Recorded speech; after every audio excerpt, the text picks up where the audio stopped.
semua, kembali lagi bersama gue di channel Duniamu hari ini. Kali ini gue bakal ngebahas tentang kisah seorang pembunuh yang merusak wajahnya sendiri. Kalau kalian udah penasaran, langsung aja. Meskipun kejadian pembunuhannya ada di Jepang, namun pertama-tama kita mulai dulu kisahnya dari sebuah kota di Inggris yang bernama Coventry. Di kota ini terdapat salah satu penghuni wanita yang bernama Lindsay Hawker. Lindsay Hawker lahir pada tanggal 30 bulan Desember tahun 1984.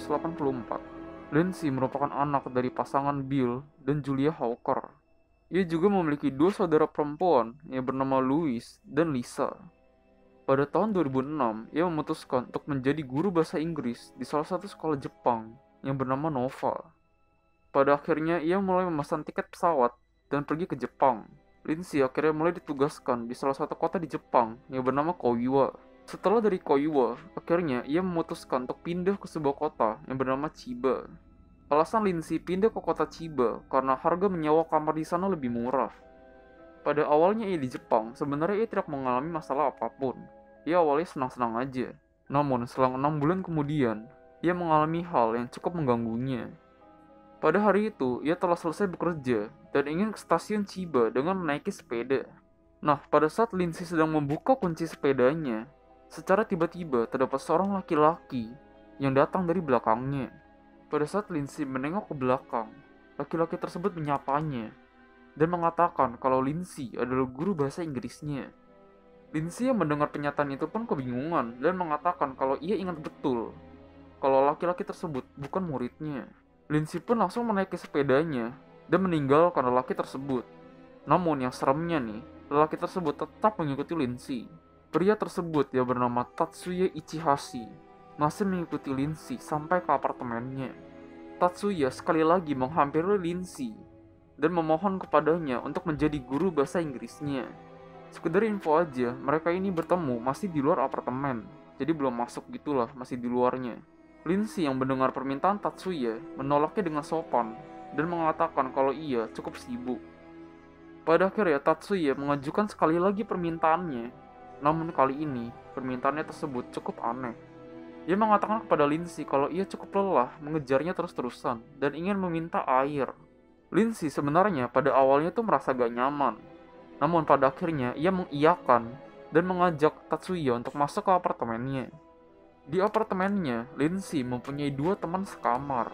Jadi secara tidak langsung, Lindsay ingin menunjukkan kepada Tatsuya kalau ia mempunyai seorang teman. Ya biar Tatsuya ini gak berani macam-macam lah untuk menunjukkan kalau gue ini punya teman loh. Di pertemuan kali ini, Tatsuya sekali lagi mengajukan permohonan kepada Lindsay untuk menjadi guru bahasa Inggrisnya. Tatsuya mengatakan kalau ia akan membayar $32 setiap 1 jam. Lindsay pun mengiyakan permintaan tersebut dan mereka berdua berjanji untuk bertemu lagi di kafe beberapa hari kemudian. Sebelum Tatsuya pergi, ia memberikan Lindsay sebuah kertas yang berisi sketsa gambar dirinya beserta nama Tatsuya dan nomor teleponnya. Beberapa hari kemudian, pada akhirnya mereka berdua kembali bertemu di kafe. Kamera CCTV juga menangkap momen ketika mereka sedang berdua. Di akhir pelajaran, Tatsuya mengatakan kepada Lindsay kalau ia lupa membawa dompetnya.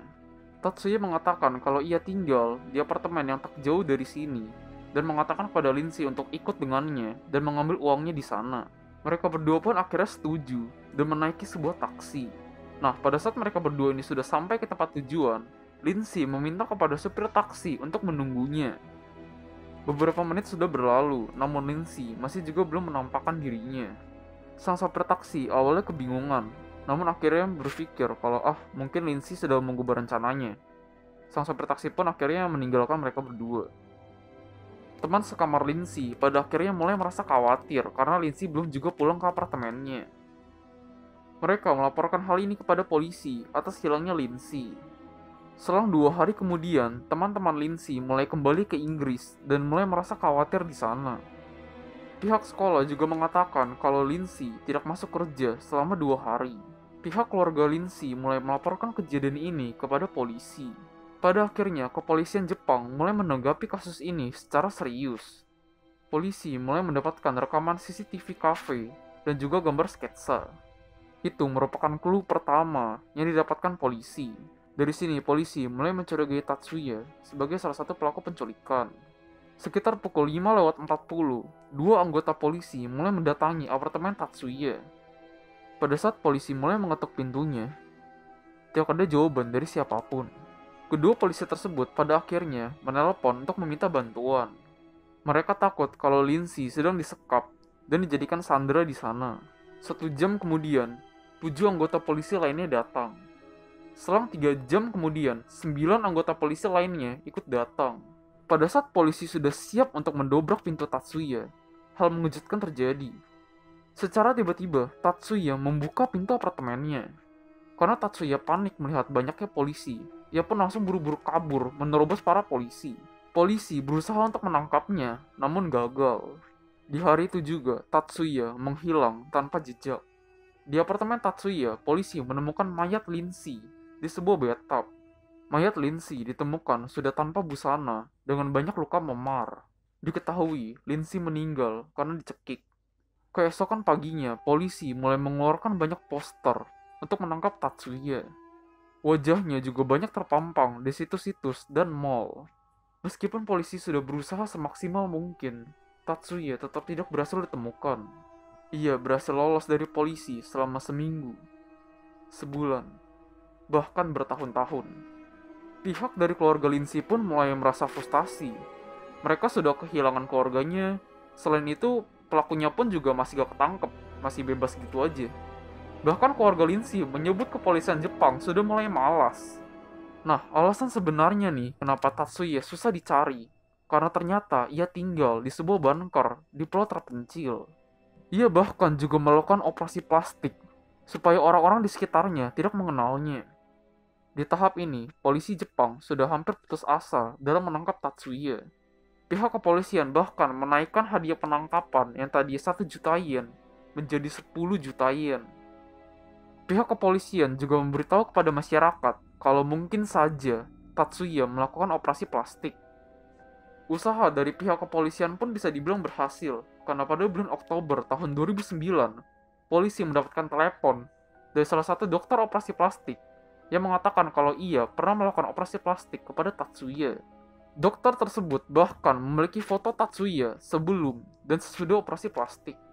Foto ini pun mulai tersebar ke seluruh Jepang, dan Tatsuya yang kebetulan sedang ada di Osaka merasa terancam. Ia pun mulai buru-buru keluar dari Osaka dan berencana untuk kembali ke bunkernya. Tatsuya berencana untuk kabur menaiki sebuah perahu. Namun kali ini keberuntungan Tatsuya berakhir. Salah satu pekerja di sana mengenalnya dan melaporkannya kepada security. Selama beberapa saat, para polisi mulai mendatangi Tatsuya. Permainan pun berakhir dan Tatsuya pun ditangkap. Ia didakwa oleh pengadilan atas tuduhan pembunuhan dan pemerkosaan. Ia pun dijatuhi hukuman seumur hidup di penjara. Di akhir pengadilan, pihak keluarga Lindsay mengatakan sesuatu kepada media. Kita menunggu lama untuk hari ini. Kita menunggu 4 tahun lebih untuk keadilan.